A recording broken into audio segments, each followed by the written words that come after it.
नमस्कार नमस्कार दोस्तों, कैसे हो? जय हिंद, जय भारत। दोस्तों, आज मैं जिस टॉपिक पे बात करने जा रहा हूँ वो केशवानंद भारती जजमेंट का है, जो सुप्रीम कोर्ट ने दिया था। केशवानंद भारती में ये बोला गया था कि संसद कोई भी संविधान संशोधन कर सकता है, कोई रोक नहीं उस पर, लेकिन जो संविधान का मूल ढांचा मतलब बेसिक स्ट्रक्चर, संसद उसमें संशोधन नहीं कर सकता है, भले कितना भी बहुमत से पारित कर ले। तो ये मूल ढांचा क्या है, तो इसका मैं एक पहला ड्राफ्ट मतलब आज 15 मिनट 10 या 15 मिनट का बताने जा रहा हूँ, और 2-2.5-3 घंटा का क्लास है लगेगा इसमें। तो आज जैसे आर्टिकल 14, आर्टिकल 19(1)(f), 31, 46, 39 BC, ये सारा आर्टिकल अभी बीच में आएगा। प्लीज ध्यान से देखिएगा, संविधान का है, सब समझ में आएगा।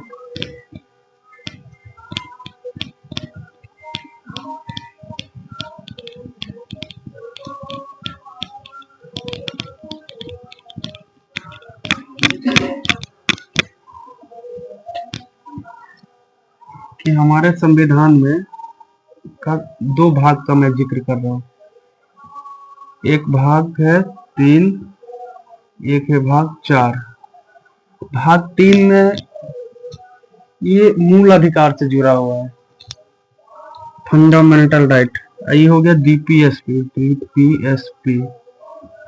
Direct principle state policy. देखिए, मूल अधिकार क्या है? मूल अधिकार वो अधिकार है जो राज्य नागरिकों को दिया है कि हम राज्य है, हम ये अधिकार आपको देते हैं। और मूल अधिकार ऐसा है जिसको सरकार भी नहीं छीन सकता है, जिसको छीनने के लिए बहुत बड़ी शक्ति चाहिए, अन्यथा नहीं छीन सकता। और डीपीएसपी में बताया गया है कि राज्य का जिम्मेदारी क्या है, जो मतलब आय का समान वितरण करना। मतलब इसमें अलग अलग आर्टिकल में बताया गया कि राज्य का जिम्मेदारी क्या है, और ये फंडामेंटल राइट। देखिए, जब हमारा संविधान बन रहा था तो उसमें अलग अलग विचारधारा के लोग थे, कोई पूंजीवाद का समर्थक, कोई समाजवाद का समर्थक, कोई गांधीवादी, सब अलग अलग विचारधारा थे। सबका मन था कि हमारा संविधान ऐसा हो वैसा हो, सभी प्रकार का विचार था। लेकिन हमारे संविधान सभा ने एक राय बना लिया सब आपस में मिलकर कि संविधान लिखते समय जो मतभेद होगा, हम आपस में विवाद जो होगा उसको एक साथ समाधान कर लेंगे, लेकिन संविधान सहमति से बनाएंगे। हम आपस में लिखेंगे, वोटिंग नहीं करें, वोटिंग से बचेंगे, संविधान वोटिंग से नहीं लिखेंगे। जो आपस में मतभेद होगा वो हम सब अपना विचार करके लिखेंगे संविधान को। तो जैसे भाग 3 में आर्टिकल जोड़े तो 12 से 35 तक है, इसमें 36 से 51 तक आर्टिकल आता है। ठीक है, अब देखिए, एक आर्टिकल को ध्यान से देखिएगा, आर्टिकल 13 और आर्टिकल 32। आर्टिकल 13 कहता है और आर्टिकल 32, मुख्य रूप से आर्टिकल 32, अगर किसी व्यक्ति का अगर मूल अधिकार खतरे में हो तो वो सीधे सुप्रीम कोर्ट जा सकता है, और सुप्रीम कोर्ट जाने के बाद सुप्रीम कोर्ट सीधे उसका रिट पिटीशन सुनेगा और जो जरूरी आदेश होगा वो सरकार को देगा और सुनिश्चित करेगा कि किसी भी व्यक्ति का मूल अधिकार खतरे में न जाए। ये आर्टिकल 32 से। आर्टिकल 13 अलग है, हम कभी और बात करेंगे इसमें, लेकिन ये भी सुप्रीम कोर्ट का ही आर्टिकल 13 भी। आप देखिए ध्यान से, ये हो गया डीपीएसपी और हो गया ये फंडामेंटल राइट। तो आप बताइए, जब डीपीएसपी में देखिए, जब हमारा देश आजादी के लिए लड़ाई लड़ रहा था, तो उसमें सभी लोग शामिल थे, हिंदू, मुस्लिम, सिख, ईसाई, जो भी है सब शामिल थे। महिलाएं, बच्चे, बूढ़े, जितने थे गांव का, यहाँ तक कि गांव की महिलाएं भी शामिल थे, गांव का जो आबादी सब उसमें शामिल थे।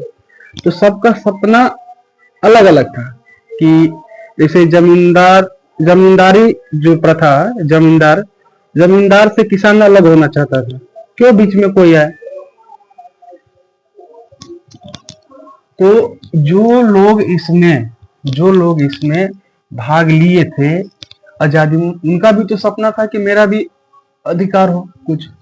तो डीपीएसपी में यही बताएगा कि राज्य का जिम्मेदारी क्या है। तो आप देखिए, ये फंडामेंटल एक्ट, ये राज्य का जिम्मेदारी डीपीएसपी, और ये फंडामेंटल एक्ट। देखिए आप यहाँ देखिए, एक अधिकार है संपत्ति का अधिकार,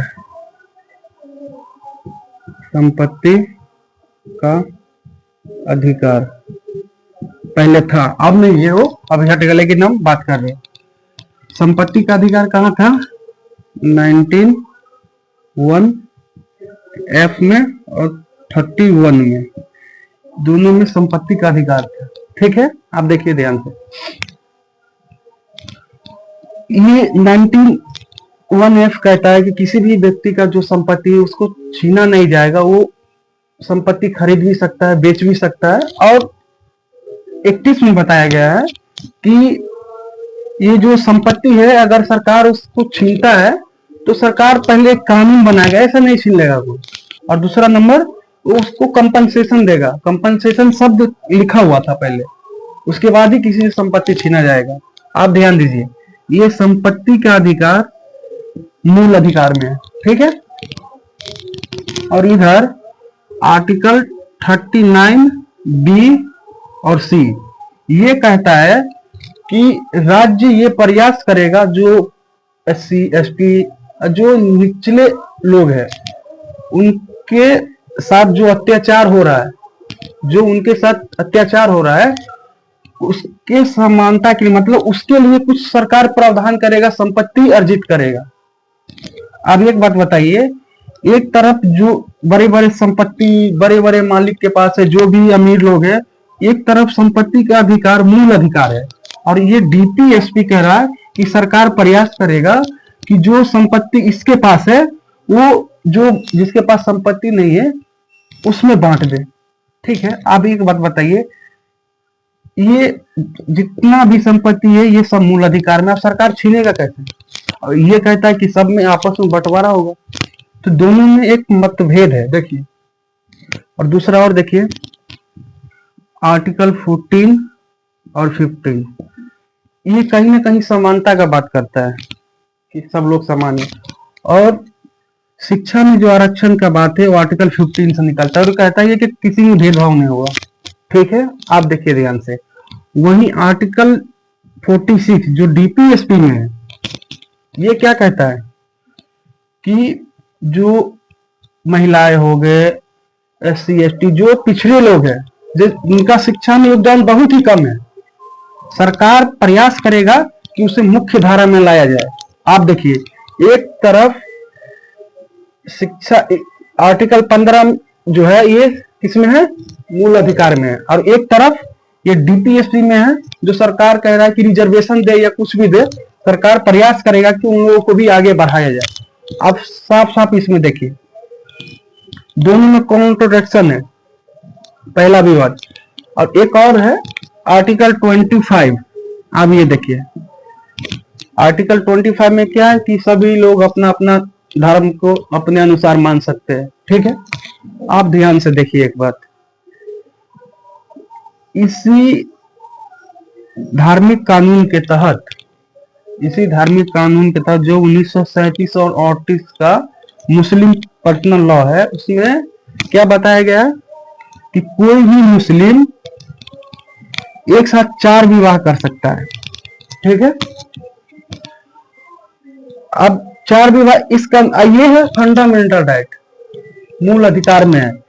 एक तरफ आर्टिकल 14 कह रहा है कि सब लोग समान है, लेकिन एक तरफ यहाँ समानता दिख रहा है। क्या हिंदू महिलाएं की तरह मुस्लिम महिलाओं के अधिकार है? नहीं है। इसीलिए एक आर्टिकल है 44 जो ये कहता है यूनिफॉर्म सिविल कोड का स्थापना करता है। यूनिफॉर्म सिविल कोड बहुत ही अच्छा टॉपिक है, इस पर कभी बात करेंगे हम। देखिए यहाँ पे कॉन्ट्रडिक्शन दिख रहा है साफ साफ, आप देखिए क्या हुआ।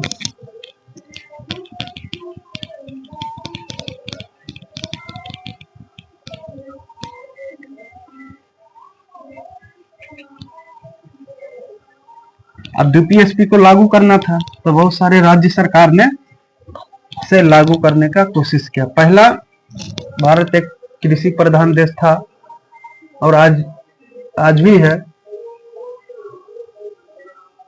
आज भी एक कृषि प्रधान देश। इसे देखिए, पहले किया भूमि सुधार,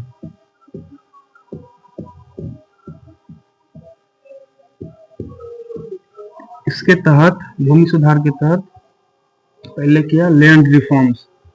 लैंड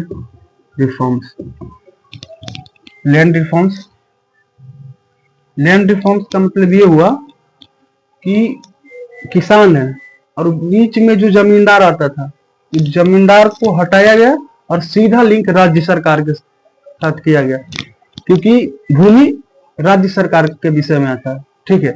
और दूसरा लैंड सीलिंग, मतलब लैंड सीलिंग किया गया। इसका मतलब ये है कि कोई आदमी अधिकतम कितना भूमि रख सकता है, एक कैटेगरी बनाया गया, और उससे ज्यादा जिसके पास है, उसके से ज्यादा जिसके पास होगा वो लेकर के, जो गरीब है जिसके पास नहीं है भूमि उसको दिया जाएगा।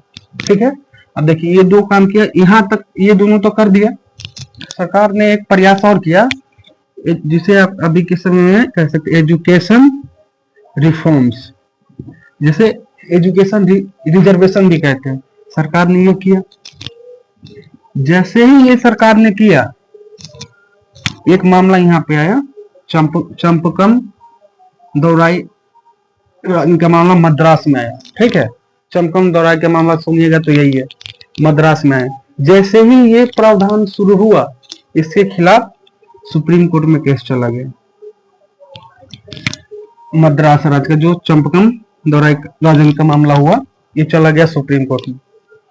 इन्होंने तर्क दिया सुप्रीम कोर्ट में कि आपने डीपीएसपी में जो आर्टिकल 46 है उसका सम्मान तो रख लिया जो डीपीएसपी में है, लेकिन आर्टिकल 14, आर्टिकल 15 जो समानता का अधिकार वो कहाँ गया? इसीलिए हुजूर मेरे मूल अधिकार को रक्षा किया जाए। सुप्रीम कोर्ट ने बोला मैं विवश हूं। जब जब डीपीएसपी और मूल अधिकार में कॉन्ट्रडिक्शन होगा तो हम मूल अधिकार को ही प्रमोट करेंगे। मद्रास राज्य का जो ये बिल था, सुप्रीम कोर्ट इसको पलट दिया और बोला ये रिजर्वेशन लागू नहीं होगा। अब ऐसे ही कोई भाई साहब पहुंच गया सुप्रीम कोर्ट, बोला कि आर्टिकल 39 बी और सी को तो आपने लागू कर दिया, लेकिन आर्टिकल 19 1F और 31 जो मूल अधिकार है मेरा, वो कहाँ गया? सुप्रीम कोर्ट ने फिर बोला हम विवश हैं। इसको भी सुप्रीम कोर्ट ने पलट दिया, क्योंकि डीपीएसपी और मूल अधिकार में जब भी कॉन्ट्रडिक्शन होगा तो डीपीएसपी को खारिज किया जाएगा। इसके बाद अगला क्लास में बात करेंगे कि आगे कहां तक ये झगड़ा गया। अब इसके बाद सरकार जो उस समय कांग्रेस का ही सरकार था, नेहरू जी थे प्रधानमंत्री, सुप्रीम कोर्ट दोनों बीच में आ जाता है, एकदम टकराहट होता है। फिर एक लेवल तक पहुंचता है श्रीमती इंदिरा गांधी के समय में, लाइन से धड़ाक धड़ाक संशोधन था। तब उसी बीच में आता है केशवानंद भारती केस। एक रोचक कहानी है, कभी बात करेंगे इस पे अगले टॉपिक में। हम इसे पहला, हाँ, भारत का पहला संविधान संशोधन यहीं से आएगा, अभी होगा 1951 में। हम कल अगले क्लास में हम इस पे बात करेंगे। ठीक है। जय हिंद दोस्तों, वंदे मातरम।